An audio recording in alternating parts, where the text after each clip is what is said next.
So ayun mga kajuit, dahil tapos na yung trabaho ito.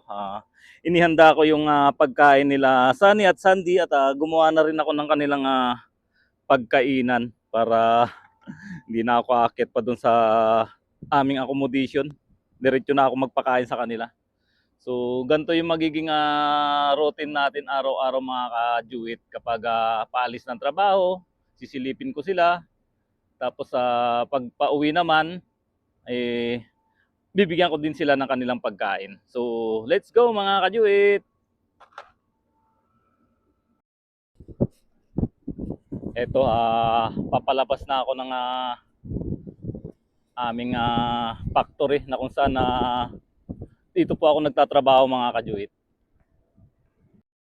Ipakita ko lang mga kajuit yung puno ng dates dito sa nakahilira sa bakod ng aming factory. Ayan, daming bunga. Hitik na hitik. Kaya lang di pa pwede yan. So, nakalabas na ako ng aming planta mga kajuit o yung sa pinagtatrabahuan ko. At ako nga pauwi na sa aming accommodation. So, malalaman natin kung sasalubong ba sila Sunny at Sandy sa aking pagdating. Yan pong building na inyong natatanaw yan po yung dating accommodation namin na kung saan dyan po kami nakatira. At yung building naman na yan mga kajuit dyan po kami nakatira ngayon.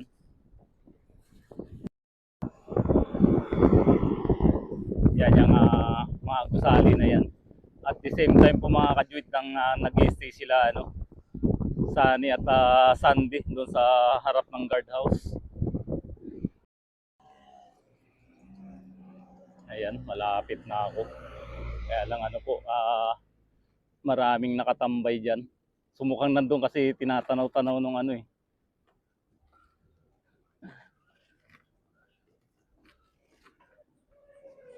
Pidog? Nandiyan daw sila. Yo! Ayan na sila. Ako lang talaga inaantay nila mga kajuit. Ayan sila. Tara, doon tayo. Ayan, nasunod lang sila sa akin mga kajuit. Dito ko sila dalhin sa hindi masyadong matao. Ayan, dito ko sila. Aywa, my friend. Kaibigan ko daw, sabi nung. Halika kayo, dito kayo kakain. Uy, Sandy!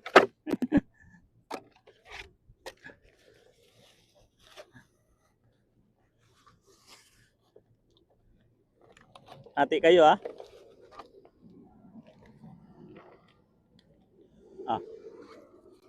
Sandy! Sandy! Yeah.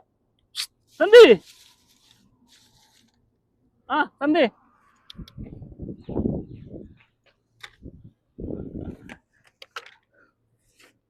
Hindi yata ako nakilala ni Sandy. Halika dito.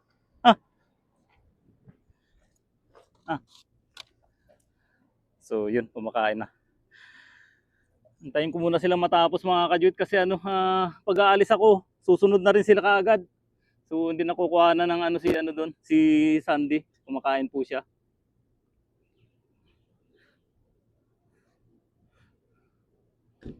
Sige na, kain na. Busog ba kayo?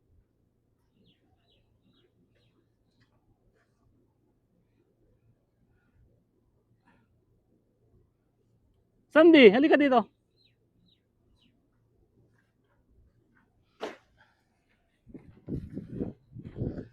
Sandy. Yeah.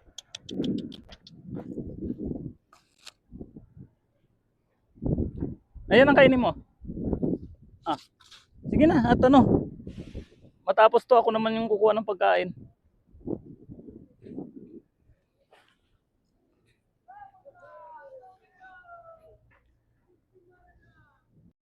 Sige na, ubusin nyo na yan. Hello, Sunny. Aywa, Wes. Ayaw kumain ni Sandy. So ito, may cleaner na naman. Sadik, ada awo mapi ha? Dasadik ka? Ay ba? Mm. Sabi ko wag niyang galawin yung ano, aso at alaga ko yan. Ay ba? Ay ba? Gibo badin hada? Badin kalas? Bara. Sabi ko pagkatapos silang kumain, tatanggalin ko yung pinagkainan para walang kalat dito. Bawal po kasi dito mga kajuit na ano, nagkakalat. Kain ka na ano, Sunday? Pinapakiramdaman nila ako mga kajuit kung aalis na ako eh. Hirap talagang ano, takasan tong mga to. So, dadaan na naman ako sa ibang ano nito, gate. Ito naman si Sandy, si Sani. Oy, sige na, kain na kayo dyan.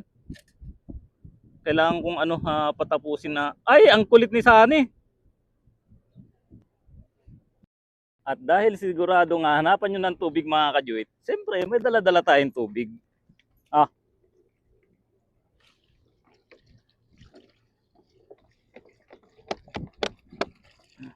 akala nyo, nakalimutan ko na naman ng tubig, no?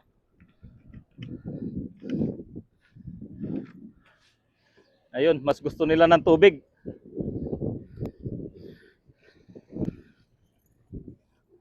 Huwag kayong aalis dyan, ha? Nauhaw.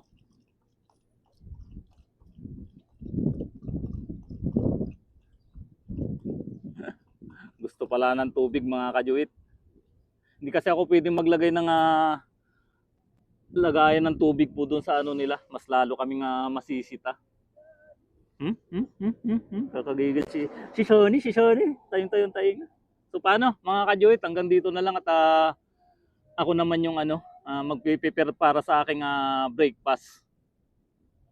Ito muna yung ating update mga kajuit at nakakatuwa dahil may mga nagpadala pa rin ng medyo malaking amount. So yun, umuwi na. So ayaw magpa-mention ng pangalan. So may nagpadala po ng 6,118. Alam niyo na kung sino po yun. Kasi ayaw niyang pa-mention yung pangalan niya. Din sa Libya po, mayroon din nagpadala ng 1,400 plus. 1,147 po yata something. So nasa ano na po yung collection natin, nasa 35k na po para sa kanilang pagpapawi. So kunting-kunti na lang yung kulang. So sana matugunan pa yung mabuo yung pundo na ating kailangan.